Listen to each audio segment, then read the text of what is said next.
Muchísimas gracias, mis hermanos. Ahora que regresamos en la segunda media hora de esta enseñanza. Mira, quiero hablar sobre el propósito de la iglesia. El propósito de la iglesia. Esto es súper sencillo. ¿Te recuerdas que habíamos dejado con Mateo 28? Ahí donde vamos a comenzar de nuevo. En Mateo 28, mira lo que te recuerdo que dice en versículo 19. El propósito de la iglesia. Y hacer discípulos de todas las naciones, bautizándolos en el nombre, dice, del Padre, del Hijo y del Espíritu Santo. Ahora nota ahí, ese es el único propósito de la iglesia, con todo respeto. El problema es que hemos reducido el propósito primordial de la iglesia para cumplir con las benditas necesidades de todo el mundo, título mundo. No, mira. A ver si puedo explicar. Yo soy torpe de lengua, eso ayúdame, mis hermanos. Mira. El propósito controlador. El propósito controlador. El propósito controlador de la iglesia local es hacer discípulos de todas clases de personas. Punto. Aquellas que son, mis hermanos, evangelizadas y convertidas deben ser bautizadas, atestiguando que así su identificación con Cristo y con el cuerpo de los creyentes, ¿no? Local. Yeah. La fase final de la Gran Comisión es el de entrenar, mis hermanos, discípulos en el conocimiento de la Gran Comisión, ¿no? Mira, y ves, ¿y para qué? Para un servicio efectivo. Y el problema es que tenemos gente, la mayor parte no se le permite, no hacen nada. Y yo no sé por qué estamos contentos con eso, porque hemos aceptado la idea. En el pastorado y en el liderazgo hemos aceptado la idea, bueno, es que hermano, tú entiendes que mi gente así son y que así somos nosotros y tú tienes que entender las circunstancias y tú esto y esto, que yo tengo que entender. Mira, la única cosa que yo entiendo es que son desobedientes a la palabra de Dios. Yo estoy claro en eso. Es lo que yo entiendo. Que viven más por sus circunstancias. Mira, un discípulo verdadero tiene que confrontar los mismos problemas que un incrédulo. Pero un discípulo verdadero que tiene que confrontar las circunstancias de la vida, aprende cómo navegar a través de todas esas circunstancias con los principios de la palabra de Dios. Pero un incrédulo o un creyente inmaduro es consumado y controlado por las circunstancias de la vida, porque nosotros lo hemos permitido. Y lo que ha hecho, y lo que hemos hecho en la iglesia, mis hermanos, es convertir la iglesia como si fuera un lugar negociable.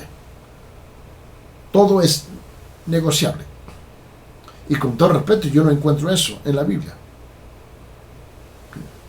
Porque la fase final de la Gran Comisión es de entrenar discípulos en el conocimiento cristiano y para servicio efectivo. Una iglesia, con todo respeto, una iglesia no puede escoger un aspecto de su responsabilidad, ¿no? Y ser negligente con los otros. Y si hacemos un análisis, una evaluación honesta, somos negligentes en un montón de áreas. ¿Por qué? Porque es que el pueblo, y las circunstancias, Mira, varón, escúcheme bien. La iglesia nació debajo de la persecución y sufrió cosas imaginables. Pero esa actitud no existía en la iglesia ese entonces. Mira, la Gran Comisión Es un simple, sencillo mandato, conteniendo 3 pasos: evangelismo, bautismo, educación. Evangelismo, bautismo, educación. Punto. Pero la pasamos corriendo de casa en casa, aldea en aldea, cumpliendo con todas las necesidades físicas y percibidas de los hermanitos. ¿Acaso no servimos al mismo Dios? ¿Sí o no?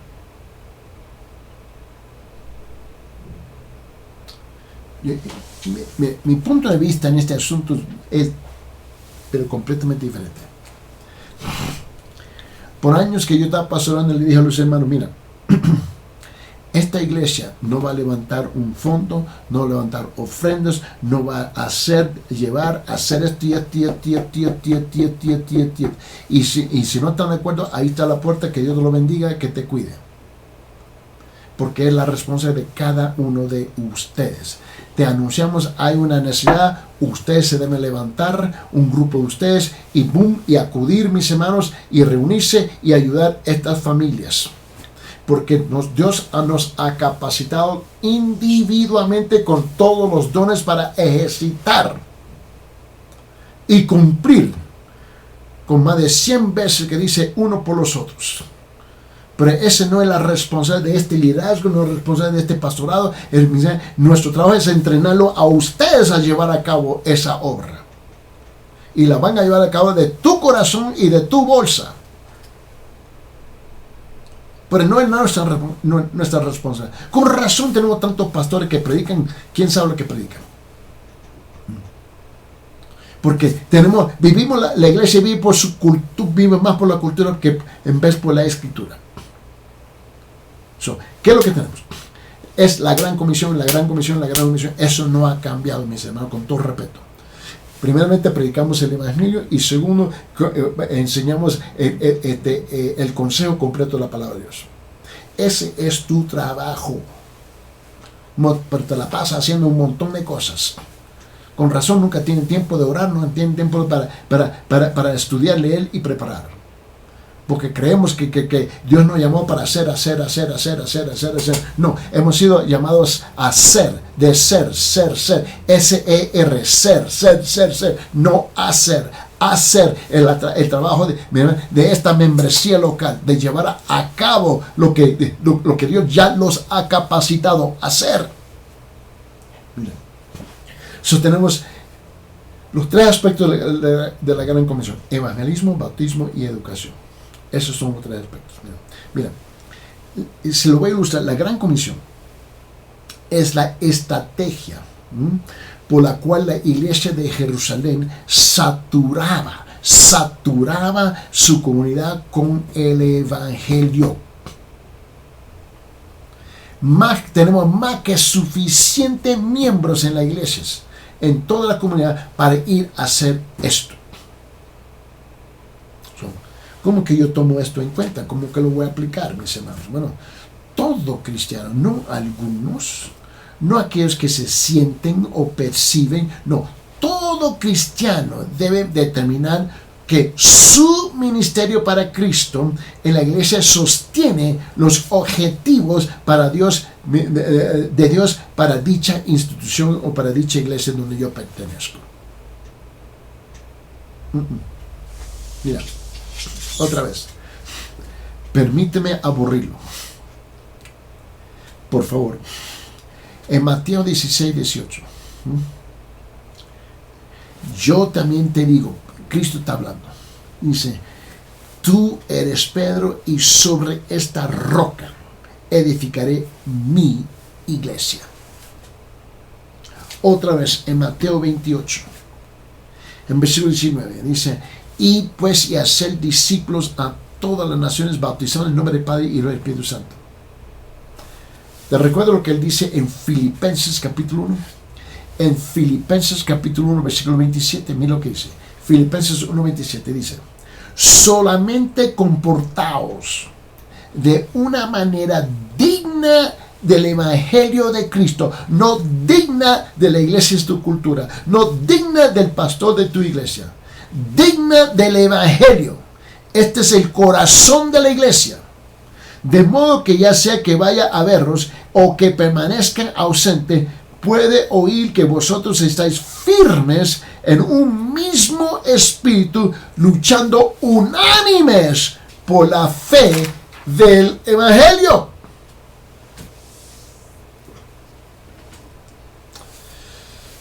Vamos a hablar sobre el compañerismo de la iglesia. El compañerismo de la iglesia. Ahora terminamos ahí en Filipenses capítulo 1.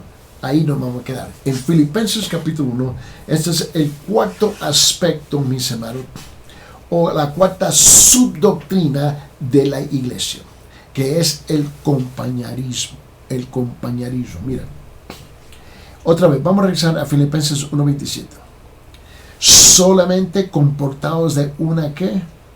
De una manera digna del Evangelio de Cristo, de modo que ya sea que vaya a verlos o que permanezca ausente, puede oír que vosotros estáis firmes, él dice, en un mismo espíritu, luchando unánimes, dice, por la fe del Evangelio.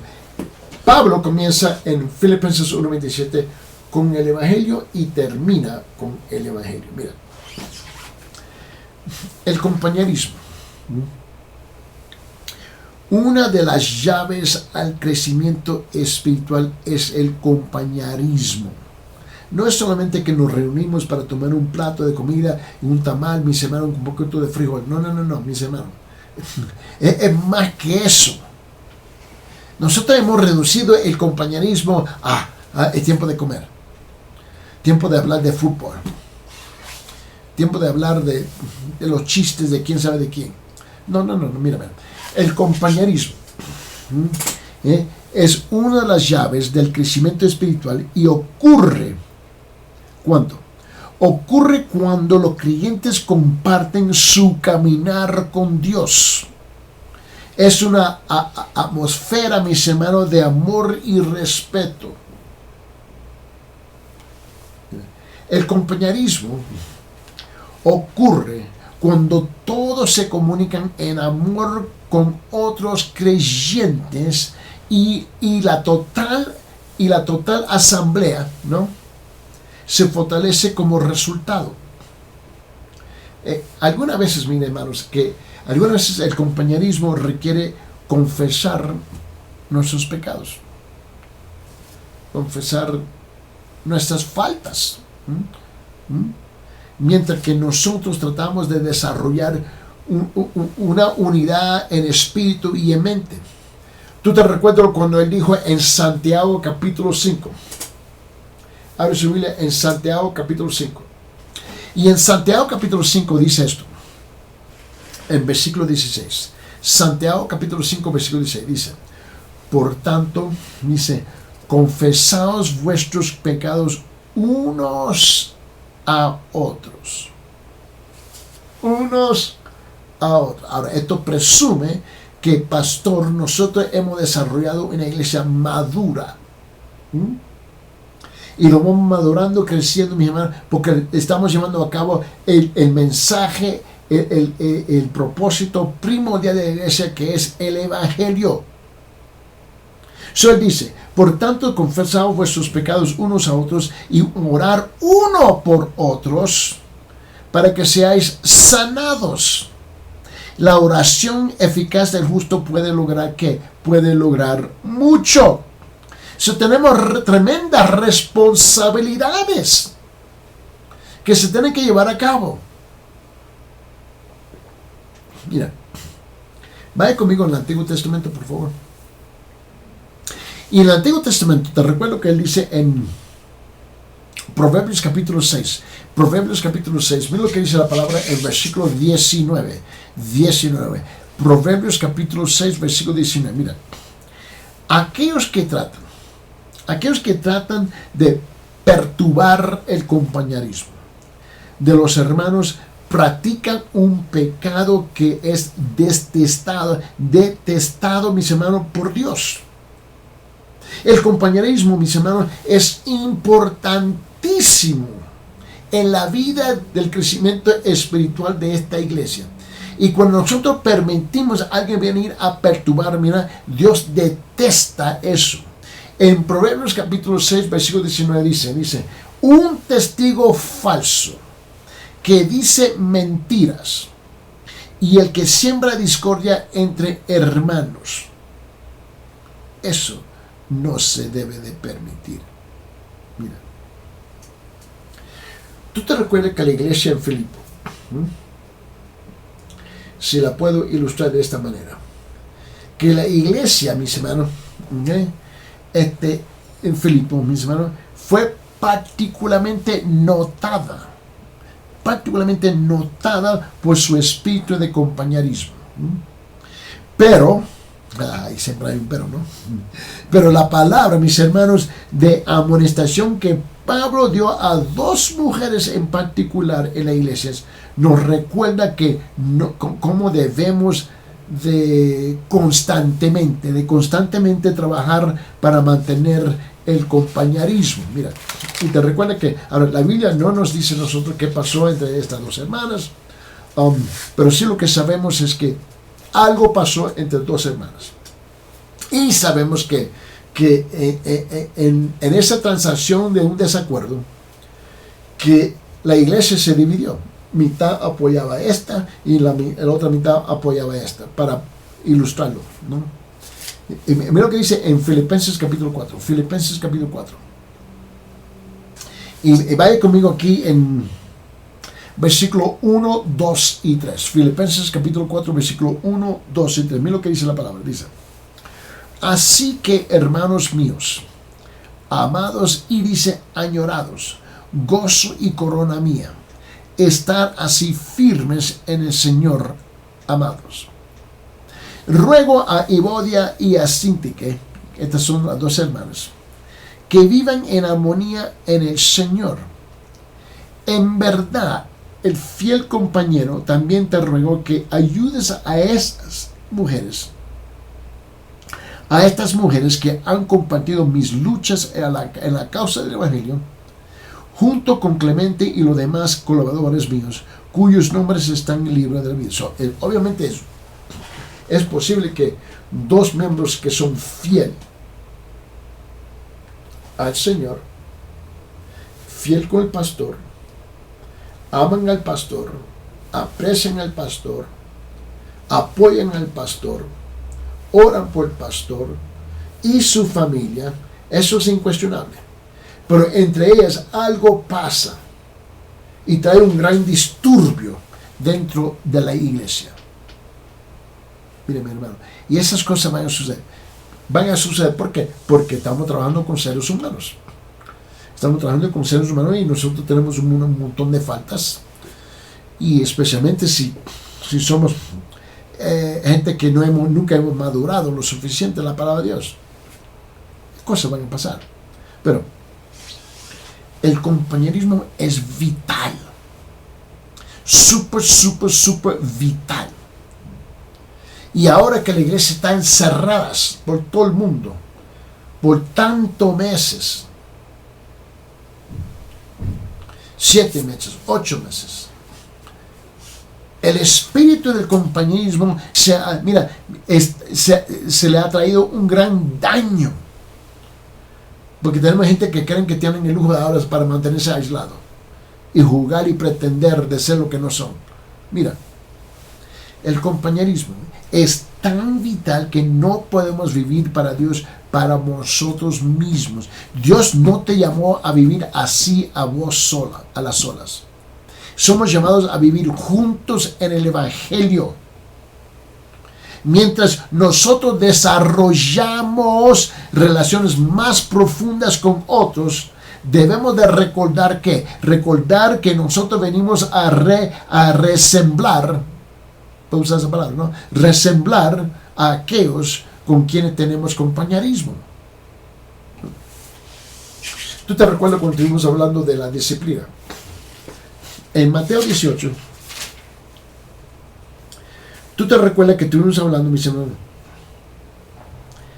y te recuerdas que dice, comenzamos con versículo 15. Vamos a regresar ahí por un momento. En Mateo 18, versículo 15 dice esto, dice: y su hermano peca, y si tu hermano peca, ve y repréndelo a las solas, y si te escucha, has ganado a tu hermano.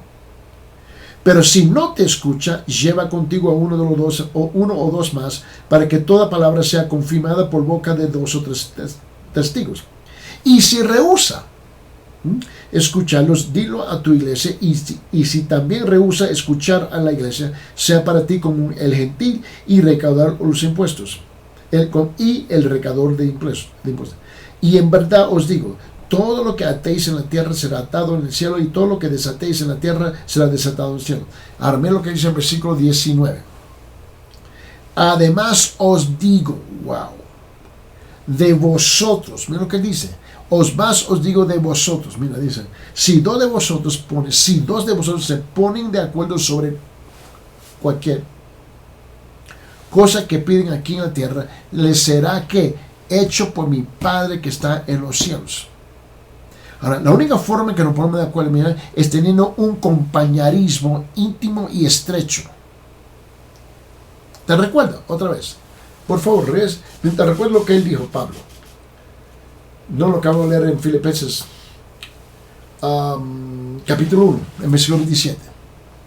Capítulo 1, versículo 27. Dice, solamente comportaos, Filipenses 1, versículo 27, de una manera digna del Evangelio.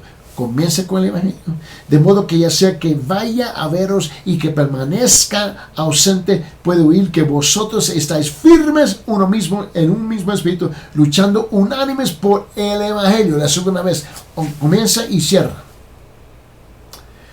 Mira lo que dice Romanos. Vete conmigo, Romanos capítulo 6. Romanos capítulo 6. Y en Romanos capítulo 6, mira lo que él dice, y vamos aquí en Romanos 6. Y quiero que vea conmigo, por favor, en versículo 4. Vamos del versículo 4 hasta versículo 10. Mira lo que él dice. Por tantos, hermanos, hemos sido sepultados con el amor por medio del bautismo para muerte, a fin de que como Cristo resucitó de entre los muertos por la gloria del Padre, así también nosotros andemos en novedad de vida. Porque si hemos sido unidos en Él, si hemos sido unidos a Él, Él dice, en la semejanza de su muerte, ciertamente lo seremos también en la semejanza de ¿qué? De su resurrección. Sabiendo que nuestro viejo hombre fue crucificado con él para que ¿qué? Para que nuestro cuerpo de pecado fuera ¿qué? Destruido, a fin de que ya no seamos esclavos del pecado. Porque el que ha muerto ha sido libertado del pecado.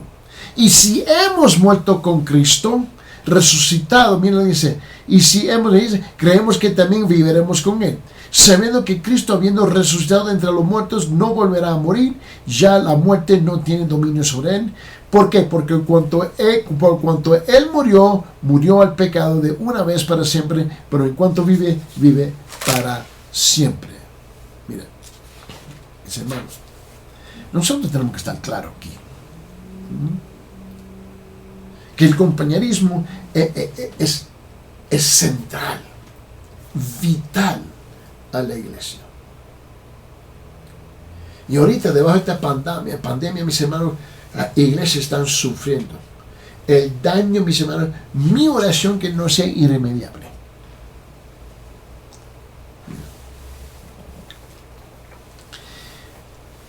Quédate ahí en Romanos 6:4. Quiero hablar del bautismo, el bautismo, porque esto es algo que yo no comprendo. El bautismo, mire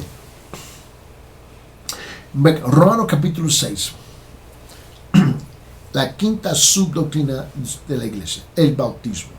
Por tanto, hemos sido sepultados con él por medio del bautismo para muerte, a fin de que como Cristo resucitó de entre los muertos para la gloria del Padre, así también nosotros andemos en novedad de vida. Mira, la palabra bautismo se deriva de un verbo que significa sumergir, mis hermanos. Y también tiene la connotación identificarse con. Esa es la palabra bautismo. El bautismo espiritual sucede cuando el nuevo creyente es unido con Cristo y su pueblo. ¿Te recuerda eso? Te recuerda ya en 1 Corintios capítulo 12. En 1 Corintios capítulo 12 dice en versículo 13, pues por un mismo espíritu todos fuimos bautizados en un solo cuerpo, ya judíos o griegos, ya esclavos o libres, y a todos se nos dio a beber del mismo espíritu. Y es identificado con él, cuando nosotros somos bautizados, nos identificamos con él, ¿no? Con la muerte, la sepultura y la resurrección de Jesucristo. Ahora, el bautismo en agua, ¿no?, debe ser practicado por cada cristiano después de su conversión. Por esto muchas veces esto es llamado el primer paso de la fe. Ahora, yo veo mucha gente que dice, bueno, es que no me quiero bautizar ahorita, me voy a bautizar en 6 meses, en un año, cuando llega mi abuelo, mi abuela, mi papá, mi mamá, mi familia, podemos reunir. Y lo quieren convertir. Te recuerda que años y años atrás había la cámara Kodak, ¿no? Kodak, que era la cámara más famosa del mundo en ese entonces, mis hermanos. Y lo que la gente busca es un momento en Kodak. So, ellos convierten el bautismo en un evento. El bautismo no es un evento. El bautismo, mis hermanos, con todo respeto, es un deber. Mira. Y por esa razón muchos dicen que el primer paso de fe es el bautismo. Mira, existen muchas razones por cuales todo cristiano debe ser bautizado. Pero tal vez el ejemplo es Cristo. Él es el más predominante sobre todas las razones. El bautismo en agua es un acto de sumergir, literalmente, sumergir una persona, mis hermanos, al nuevo creyente en agua como testimonio de que él ha experimentado la realidad de la experiencia de la conversión. El acto no debe ser igualado, mis hermanos. No debe ser igualado a la salvación, porque no se puede. Ahora, si lo permite ilustrar, Pablo, ¿te recuerdas Pablo? Le recuerda a los romanos del significado simbólico del bautismo. Y porque vamos a leer en Romanos 6, 4, ¿verdad? Ellos representan que la redención, mostrando que el evangelio en Romanos 6, 4, ¿verdad? Dice, por tanto hemos sido bautizados con él por medio del bautismo para muerte. En segundo, el bautismo también representa nuestra esperanza en una futura resurrección. Porque en Romanos 6:5 dice esto. Dice, porque si hemos sido unidos a él en la semejanza de su muerte, ciertamente lo seremos también en la semejanza de su resurrección. Y por último, el bautismo significa una nueva vida. Ahí también en Romanos capítulo 6. Se nos dice a nosotros en versículos, en Romanos 6 dice, sabiendo esto, que nuestro viejo hombre que fue crucificado con él, para que nuestro cuerpo de pecado fuera destruido, a fin de que ya no seamos esclavos del pecado. Mira, yo tomo esto y cómo que la puedo aplicar. Y yo tengo que asegurar que la iglesia comprende muy bien que tenemos que aplicar esta verdad en nuestra vida. Cada creyente debe ser bautizado, pero únicamente por su propia decisión. Yo no puedo forzarlo a él. Pero tampoco le voy a decir que me dice, bueno, me voy a bautizar que en 3 años, 5 años. No. Yo tengo que buscar un intermedio en este asunto. Porque en Mateo capítulo 3, versículo 6, tenemos el ejemplo. En Mateo capítulo 3, versículo 6 tenemos el ejemplo. Dice esto de Cristo. Dice, y confesando sus pecados eran bautizados por él en el río Jordán. Un montón de gente llegaron, te recuerdo, con Juan el Bautista. No era que, bueno, necesito un momento Kodak, voy a sacar un rollo para sacar una película. No, así no es la cosa, mira. Tenemos que ser bien claros sobre la cosa. Más bien, tenemos que ser bien claros, por favor, hermanos. Que el bautismo no es algo opcional. Es un mandato.